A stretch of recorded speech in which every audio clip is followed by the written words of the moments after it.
Okay, so some of y'all like to wait until the very last minute to practice for an interview, and that's upsetting me and my homegirls because we feel like you don't think this interview is that important, when the reality is that one job interview could change your life forever. So let's get serious.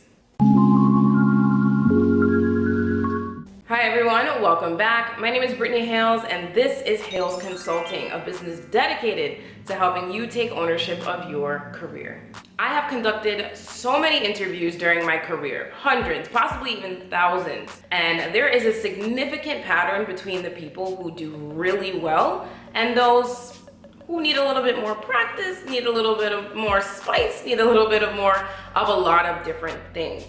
Now, of course, every interview you go to is going to be a different company, different position, there's so many different factors. However, there are consistent elements within every single interview that will make you successful. So in today's video, I'm going to be walking you through 7 tips, 7 things that you need to do in order to be successful and ace your next job interview.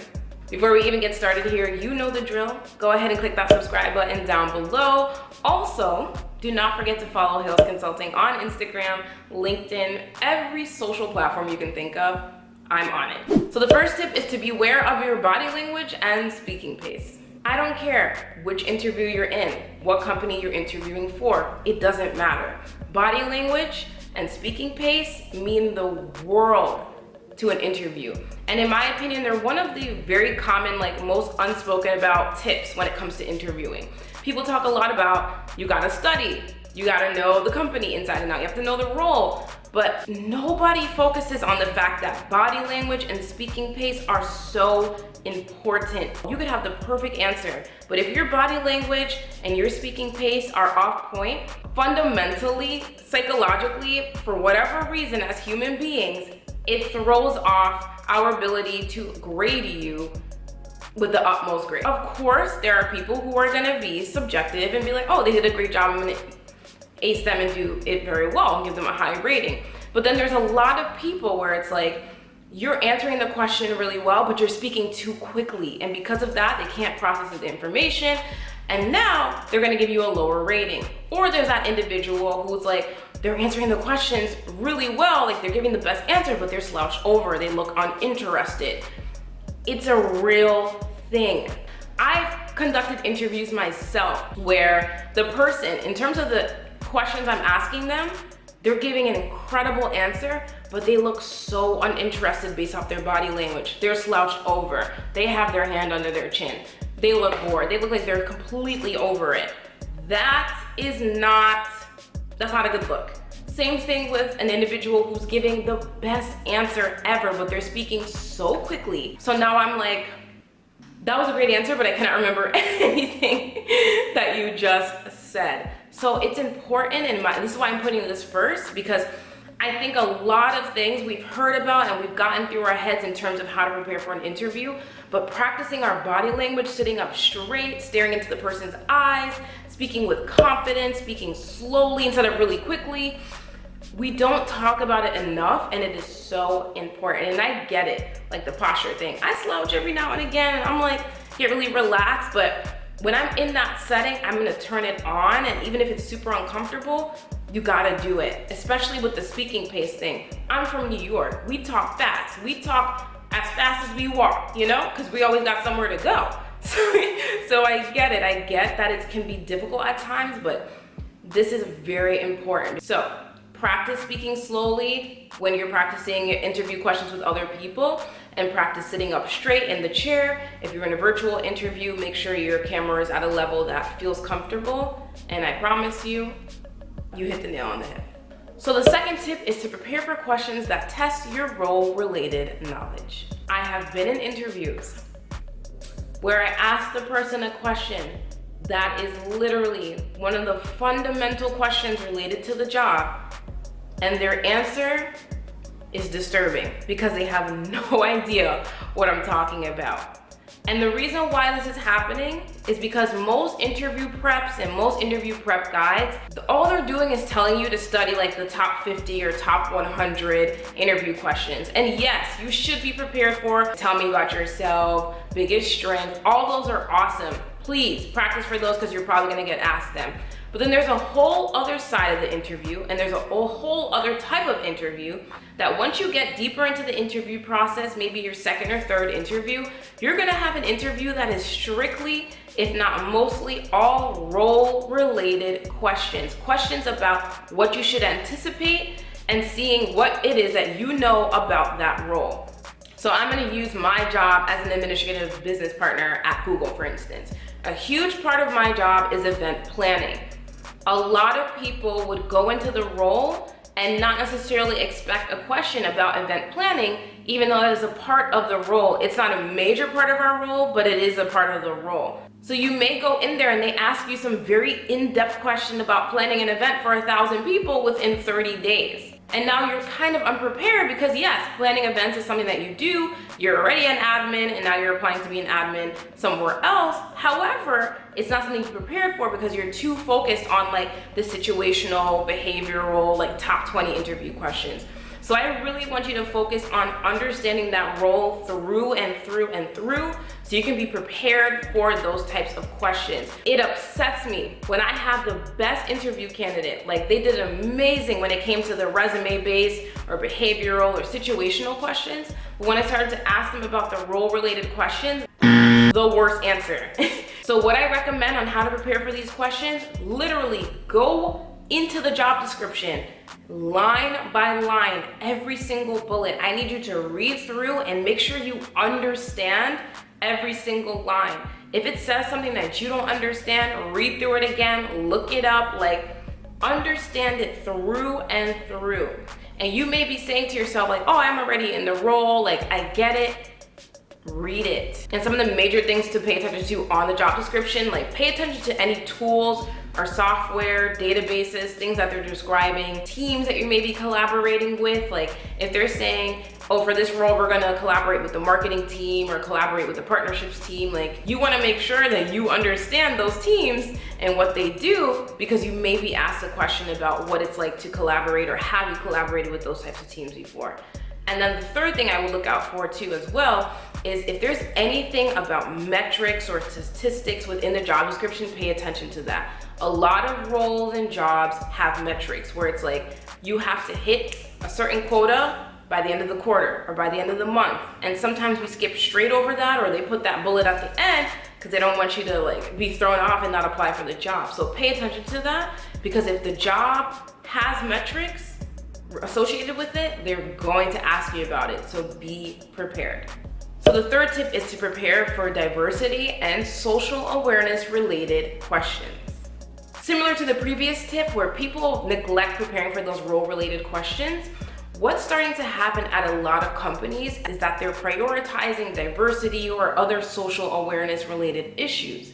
And because of that, they want to make sure that they are hiring candidates or hiring people that also have that top of mind. And I'm telling you that if you don't prepare for these questions, you're doing yourself a huge disservice. So in order to prepare for this, you want to think about times when you've contributed to diversity and inclusion initiatives like within your company or on your team. Sustainability as well. Did you come up with a project or for your team or your company or role that help with sustainability? Think of those social awareness related things that you've done within your career that you can speak to in an interview.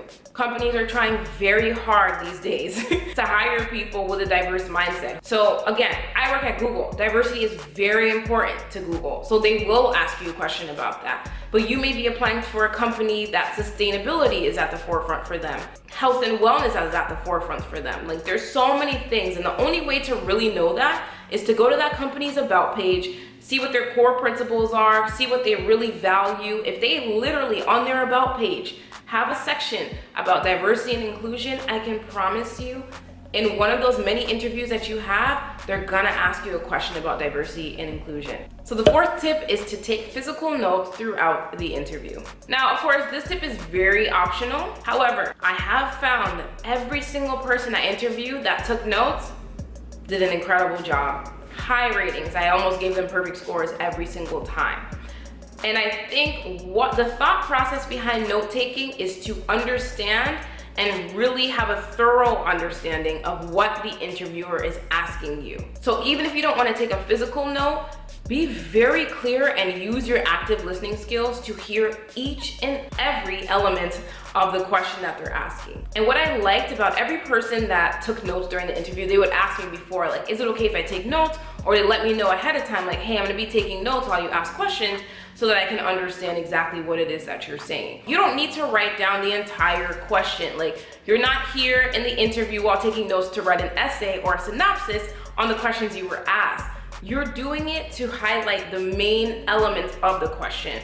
So notes are very important when you're getting a case study question or a really in-depth situational question that has numbers, statistics, ratios, metrics. Again, this is optional, but very helpful. So it gives them the opportunity to study what I just said, to read through what I just said, to come up with a framework rather than just sitting there and being like, wait, what you just asked me again? And again, do not do it for every single question. This is very helpful when it comes to case study questions and questions that are a little bit more in depth so that you can answer every single part with confidence because you have it written right there in front of you. So the fifth tip is to start a genuine conversation by asking questions at the end of the interview. When you ask questions at the end of an interview, you now have the opportunity to take full reins of that conversation and take ownership of the conversation. I can promise you that if the questions you asked at the end of the interview came from a Pinterest post or a little post that you saw on social media, they're not personal enough and they're not gonna help you out in the interview process. That is the honest truth. Questions like, what does the day-to-day look like in this job? Or what does success look like in this job? Those are not helpful to you, and they're also not the best reflection to the interviewer. Why? Because the day-to-day of the job is something that you should just know from the job description and also from talking to people within the role, which are all things you should do before the interview or at some point during the interview process. If you really want to know something specific about the day-to-day of the job, then ask that. I've had interviews that didn't really go very well. I got to the end of the interview and I asked them, do you have any questions for me? And they asked the most highly intelligent, in-depth, inquisitive, like life-changing questions where I had to think to myself, I was like, wait, that impressed me and automatically took the interview to a whole nother level. So the sixth tip is that you must send a thank you note after your interview. So I'm calling this a tip, but it's more of a command because you have to do it. Like, this is not me giving you a tip. This is literally me telling you what you need to do. I've interviewed hundreds of people. The people that send the thank you note stood out, left a lasting impression. You have to remember that when a person interviews you, they don't necessarily submit feedback right away. They don't. They wait a little bit, maybe a day or two, 3, sometimes a week, which used to drive me crazy in my last job. But the whole point is that if you send a thank you email right after to the recruiter or to the interviewer specifically, you telling them like you enjoyed that interview experience and you maybe even tagging in something funny that you guys talked about or something that really intrigued you about the interview, that's gonna leave a lasting impression. It's going to play into the notes that they provide. And even if they already provided the notes, either way, you know that you're leaving an impression that they can still provide notes about. And I don't want to hear the excuse of, I don't have the interviewer's contact. Most of the time, you will not have the interviewer's contact. But what you can do is send it to the recruiter or send it to whoever is in the process of scheduling your interview. They will send it to the interviewer. So again, this is not a tip, this is a command. So the seventh tip is to do a mock interview with somebody in the company or in the role. Of course, you can practice with your cousin, your neighbor, your friend, whoever, colleague, peer, whatever it may be. However, the best person to practice with is somebody who is already at the company that you're applying for or in the role directly that you're applying for.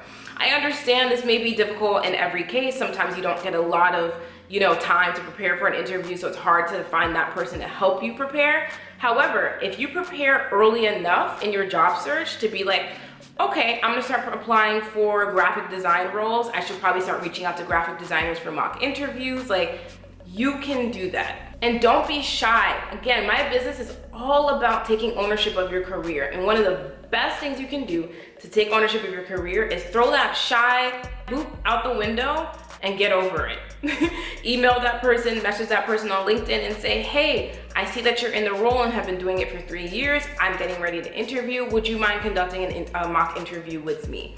And if they don't have the time, say to them, are there questions that I should be preparing for? Are there things that I should know? You want to get as much insight on the interview as possible. There's only so much information that Google and Glassdoor and LinkedIn can provide. Some of the interview questions and some of that interview feedback is only gonna come from somebody who's in the role or at the company. And lucky for you, I have an entire playlist on my channel dedicated to interviewing questions. I'm here to help you out. So if you're starting your job search or you just wanna brush up on your interview skills, definitely check out that playlist. As I said multiple times throughout this video already, I am a career coach. So if you're at a point where you're starting your job search and you want to start practicing for interviews, I conduct mock interviews. I would say majority of my mock interview clients got the job that they were interviewing for. So if you're interested in setting up a mock interview, you can email me at info@haylesconsulting.com, or you can just click on the link down in the description box to schedule and book that mock interview that you need.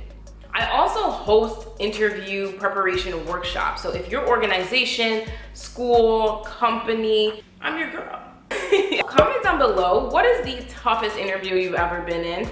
Toughest interview question that you've ever had to answer. I want to hear all of them. As usual, thank you all so much for watching. I appreciate every single one of you, no joke. My channel is almost at 1,000 subscribers. I cannot believe it, like crazy. Keep sharing the videos, especially this one, to anyone who you know is preparing for an interview.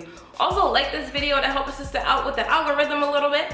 And comment down below any other things that you'd love to see me talk about in the next video. And I'll see you in my next one. Bye.